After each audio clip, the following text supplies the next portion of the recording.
Welcome, college football fans, to week 3 of Easy Pickens with Tuna and the Bus, presented by Saturday Tailgate.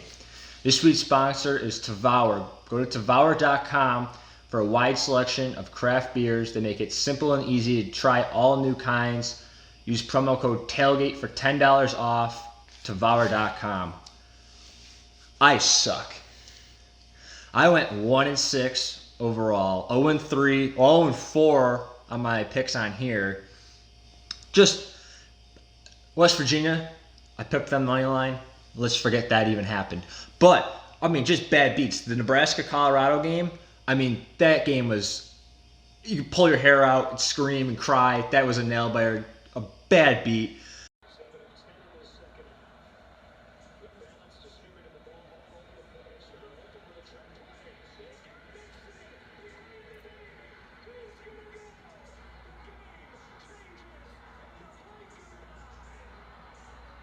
Boise State, they had to cover by 12. They were winning by 7, and they had the ball at Marshall's 5-yard line, and they took a knee. Because they respect Marshall. It's old-time football. Respect my bet.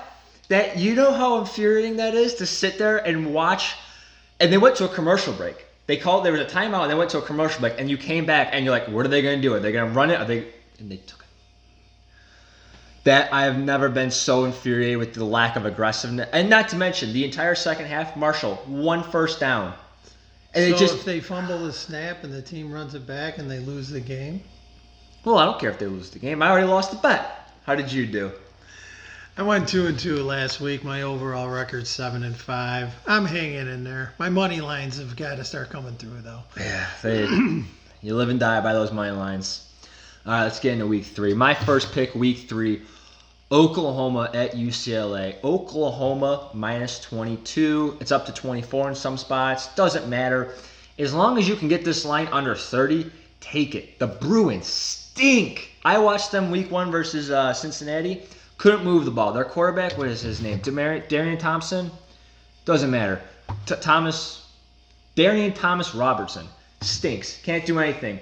They lost to Cincinnati week 1. Week 2, Cincinnati loses 42-0 to Ohio State. How bad is UCLA? That whatever property that is, they're bad. I agree with you on that one. I took Oklahoma minus the 17. Their defense is much better. Their offense is hot, obviously. They're averaging 60 points a game. UCLA is 23-41, and they are on a skid. That's bad, and that's versus the spread. Mm-hmm. And they're 2-7 as home dogs. They're averaging 14 points a game. I know Oklahoma's defense isn't good, but if they score 21 points this game, that'll be a lot for UCLA. You got to take Oklahoma minus. I do also like, I made a special pick, but you got to watch for it, the over in this game, because if UCLA does put up 3 touchdowns, Oklahoma's backups, they have 3 legit quarterbacks on that roster. Oklahoma does. It doesn't matter how much of a blowout this is. The second and third team for Oklahoma is going to keep scoring. That's 73. I like the over on that one. It's not an official pick for me, but it's definitely something to watch for. Oklahoma over. Oklahoma definitely covering the points on this one. That's a lock. What do you got for week 3? Let's see here. I'm going to go old school here.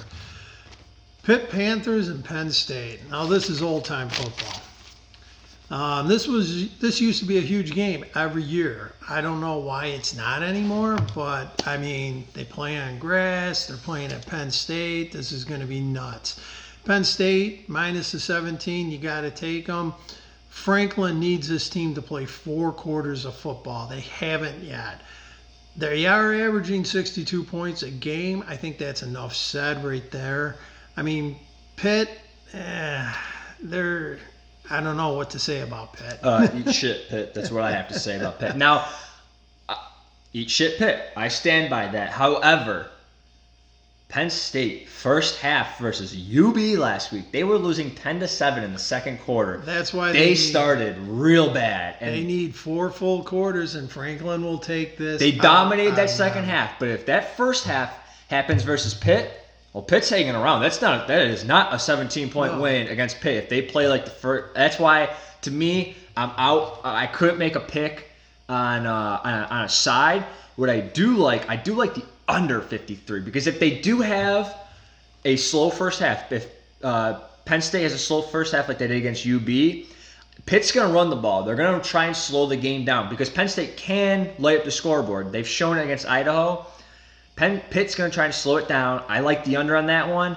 I can't go either way on the points, but if I had to put my money somewhere in that game, under 53 is not a bad move. All right, what do you got? All right, my next pick, I'm going to go with Army and UTSA under 45. Have you watched Army play at all this year? Did you catch you in that Michigan game? No.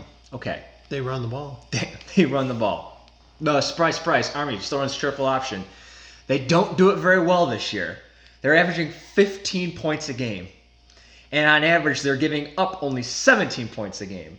So you do the math right there. There ain't a lot of points. When they're playing, there's not a lot of points. UTSA averaging 24 points a game. Now, they do give up 31. So Army's going to move the ball better against UTSA than they normally do. But UTSA is not playing triple option teams giving up 31 points a game. This thing's going to be hovering around 33, 34 so you're points or hoping so. they take a knee at the 5-yard line. I would love if Army took a knee at the 5-yard so you'll line. be happy on that one. I'll be very stoked on that one. Army I saw a stat, I think it was last week. It's like all their touchdowns, all their scoring drives come from like 90-yard drives. They don't score quickly. If they score a touchdown this year, it's come from a drive of like 90 yards or more. So they're eating clock. They're punting the ball. They're playing good defense. Not a lot of points. It's old-time football. It's old time. It's real old-time football. All right, I've got Ohio State minus 14. That was the opening line. I know it's moved. You know, if you guys can get on the opening lines when they come out, you got to grab them. I mean, Dobbins is running wild right now. He wants the Heisman. I mean, they're a top 5 team in the country, Ohio State, and they're scoring points unbelievably. Indiana is 2-5 as a home dog, and they have played nobody yet. And Ohio State's averaging over 40 points a game. You got to take Ohio State minus the 14, even if it goes to 15 or 16. I think it's another no-brainer. My last pick of the week, we're going to the Friday night. This is going to be a real barn burner. Washington State at Houston. We're taking over 74.5. Okay. This is the air raid offense. This is nirvana of the air raid offense. If you like to see 5 wide receivers and the quarterback throwing the ball 45 times a game, you're getting both offenses doing that. This is Dana Holgorsen versus, this is like, mentor versus like the teacher. Dana Holgorsen versus Mike Leach, the inventor of the air raid versus, a guy that at one point in West Virginia kind of, dominated the air raid offense. No defense, all offense, 74.5, over 74.5. I can't wait to watch this one. All right, you heard it from the boss. You might as well get on it. Georgia and Arkansas State. This is my last pick here. I'm going to go with the over on this. I got it at 57.5. I mean, Georgia is a very solid team. They're averaging 46 points a game. And Arkansas is not that bad. I'm not saying obviously they're going to hang with them, but they are averaging 35 points a game. So they can put up some numbers. And like AJ says, the bus could be a trap game where Georgia's looking ahead to Notre Dame. But, you take the over. Georgia scores over 40 points. I could see very easily. They start resting these guys for Notre Dame, which we will talk about next week. So I'd take the Georgia game and the over at 57.5. I actually like Arkansas State plus 32. They have just enough offense that this could be a little not close in the terms of like they're going to be hovering around 25, 28 points down. They'll never really feel like that far out of reach, but Georgia will always be in control. They'll score every time they need to. But Arkansas State, they're not the worst group of 5 team you can play. That's why you take the over. That's why I like the over. I like the 32.5 as well. Now I've got one, and I'm calling this my gold bar. This is the money line, and I really like this one this week. I know last week, was not a good one, but this one I like a lot. We got Middle Tennessee State versus Duke. Money line's plus 220. Duke, I think it's in a little bit of chaos. They're here and there. They're not going anywhere. And Middle Tennessee playing at home, they got a great opportunity here to pull this game out. I'm taking them on the money line. Not a bad pick. My money line going right back to that Washington-Houston game. Washington State and Houston. Houston, they're plus 9 against the spread, plus 275. If you want that money line, why not? Derek King, supposed to be, a Heisman-style quarterback, supposed to run the ball a lot, throw the ball a lot. He looked okay against Oklahoma, week 2 against Prairie Dog, whatever the hell that school is. He wasn't that great. I think he's going to turn it on this week. It's prime time. It's prime time.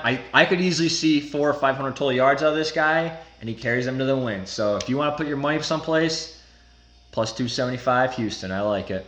Not a bad choice. All right. That's it for week 3 of Easy Pickens. Follow us on Twitter, Instagram, Facebook, at Saturday Tailgate 1. See you next week.